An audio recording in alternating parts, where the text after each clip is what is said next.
আসসালামু আলাইকুম, কেমন আছেন সবাই? আমি আলহামদুলিল্লাহ ভালো আছি।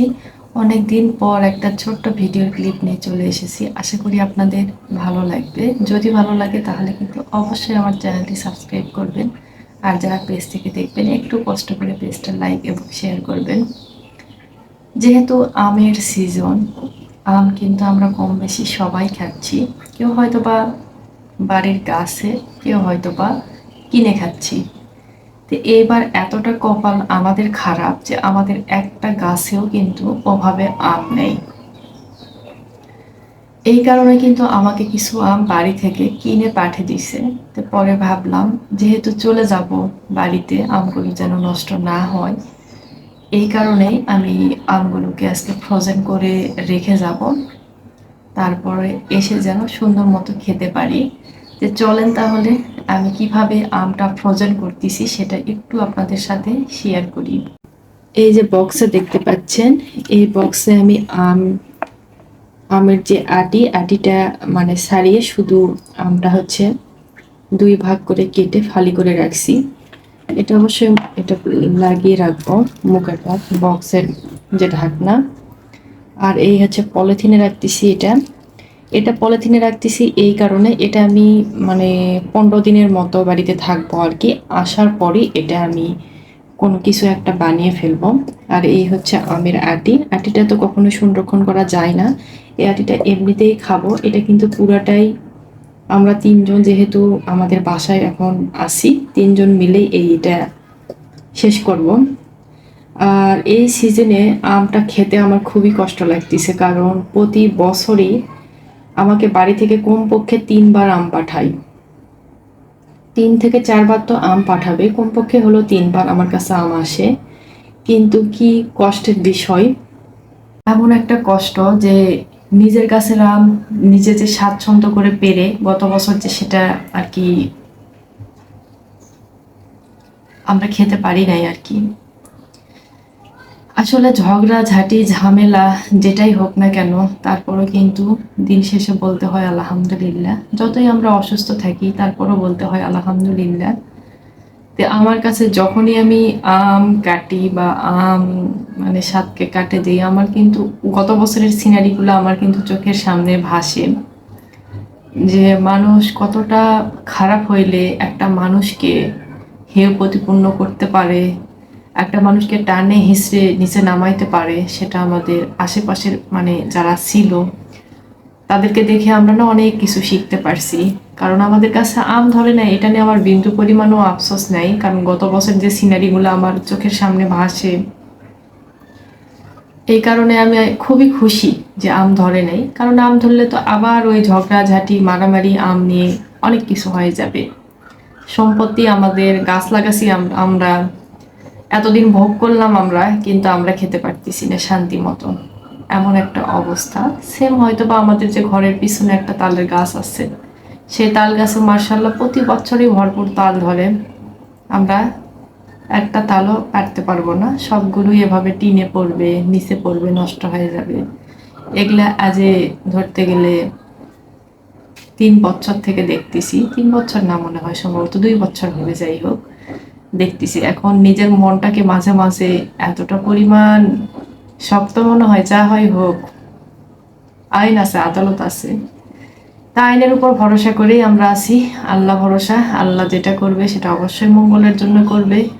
আমাদের উপর যে অন্যায় অত্যাচার যে অবিচারগুলো হচ্ছে, প্রতিদিন আল্লাহর কাছে একটাই শুধু আমি বলি মন থেকে, যে আল্লাহ আমাদের পরিবারের লোকজন আমরা যেন তাদের দেখতে পারি, আল্লাহ নিজ হাতে যেন তাদেরকে বিচার করে, এটা যেন আমরা দেখতে পারি।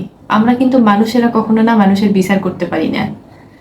আমরা যত বড়ই ক্ষমতাশালী প্রভাবশালী আমরা হই না কেন, মানুষ কখনোই কিন্তু কখনোই মানুষের আমরা বিচার করতে পারবো না। আইন আদালত বিচার করবে, আল্লাহ পাক নিজে বিচার করবে, তাহলেই কিন্তু মানুষজন একটু হলেও বুঝতে পারবে যে না, ভুলটা কোথায় ছিল। তো সব কিছুই আমরা আল্লাহর উপরে দিছি, আল্লাহ তাআলা যেটা করবে সেটাই মঙ্গল। কিন্তু প্রতিটা দিনই আমের সিজনে আমার প্রতিটা দিনই মনে হয় যে আজকে আমরা আম কিনে খাচ্ছি। আমাদের বাড়ির আম আশেপাশের মানুষজন যারা আছে তার মানে আমাদের চাইতে তারাই বেশি খাইতো। এটা এই কারণে বলতেছি যে আমের গাছের নিচে এসে বসতো, আম যতক্ষণ থাকতো অনেক সময় তাদের ভালো লাগছে একটা আম, গাছে উঠে কিন্তু পাড়ে খাচ্ছে। কখনো আমরা কখনোই বলতাম না যে খাওয়ার জিনিসের তো খাবে। আর ছোটবেলা থেকে আমি দেখে আসতেছি আমাদের বাড়ির যে কয়টাই ফলমূলের গাছ আছে ভরপুর ধরে, কিন্তু কখনো আমরা বিক্রি করি না।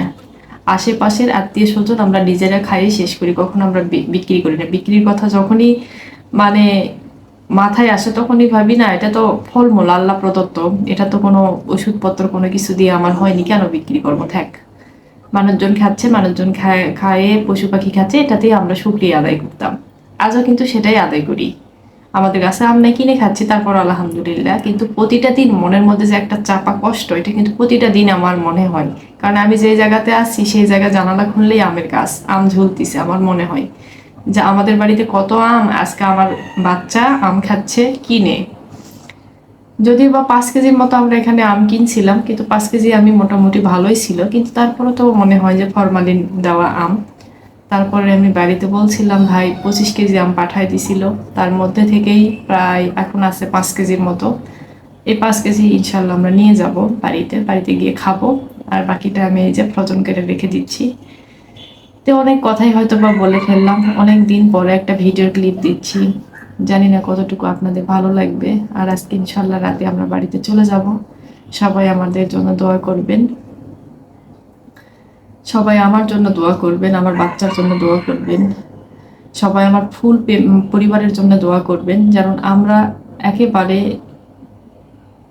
সুস্থ থাকি, ঝামেলা মুক্ত যেন থাকতে পারি। এটা হচ্ছে বড় কথা। কারণ যে সমস্ত বিপদ আপদ আমার পরিবারের উপর দিয়ে যাচ্ছে, আমাদের মানসিক অবস্থা আজ কয়েক বছর ধরে যে কি অবস্থাতে আমরা দিন পার করি, এটা হয়তো বা যারা কাছের তারাই হয়তো বা জানবে। আপনাদের সাথে টুকটাক হয়তো বা ভিডিও শেয়ার করি, এটা হচ্ছে শেয়ারটা করি এই কারণেই, ভিডিও ক্লিপটা রেখে দিই এই কারণেই যে ভবিষ্যতে এই খারাপ পরিস্থিতিতে আমার পরিবার ছিল, আমাদের পরবর্তী যে জেনারেশন আসবে তারা এই ভিডিওগুলো হয়তো বা দেখে কিছুটা হলেও আন্দাজ করতে পারবে যে আমাদের পরবর্তীতে আমার বাবা মা অথবা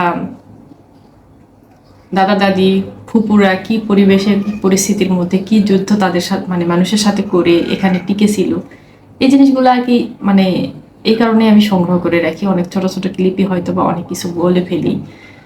এটাই হচ্ছে একটা কারণ যে কতটা খারাপ অবস্থার মধ্যে থাকলে মানে মানুষ অনেক কিছু থেকে পিছু পা হয়, অনেক নীরব হয়ে যায়, সেটা আমি আমার পরিবারের লোকজনকে দেখে বুঝতে পারি খুব কাছ থেকে। যে একটা মানুষ বলতিছে বলতিছে বলতিছে, আসলে কি বলবো আপনাদেরকে।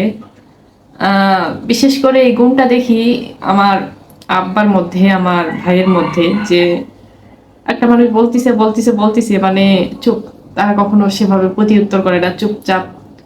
কোনো উত্তর উত্তর যদি আমার মায়ে দেয় হয়তো বা দেখা যাচ্ছে আমার মাকেই বলে চলো চুপচাপ থাকবো, আল্লাহ তাআলা আছে। আস্তে আস্তে না ওই কোয়ালিটির আমি নিজেও এখন হয়ে যাচ্ছি, মানে সহজে না কোনো কিছুর উত্তর আর দিতে মন চায় না, নীরব থাকতে বেশি ভালো লাগে, চুপচাপ নীরব একা থাকতে বেশি ভালো লাগে। হইচই কথাবার্তা কোনো কিছু না ভালো লাগে না। একসময় কিন্তু কেউ কোনো কথা বললে সেটা তৎক্ষণাৎ উত্তর না দিলেও ঠান্ডা মাথায় উত্তর দেওয়ার চেষ্টা করতাম, কিন্তু ইদানিং প্রায় 3 বছর মানে স্বাদ হওয়ার পর থেকে দেখা যাচ্ছে যে কোনো কথার উত্তর না দিতে মন চায় না আমার, বলতেছে বলুক, শুনে চুপচাপ। এখন মনে হয় যে তাদের মতো আমিও হয়ে যাচ্ছি। যে যাই হোক, অনেক কিছুই হয়তো বা দুঃখের কথা বলে ফেললাম, সবাই দোয়া করবেন। প্রচুর গরম আজকে, তার মধ্যে একেবারে ভ্যাপসা গরম উঠছে, রোদ নাই। আল্লাহ হাফেজ।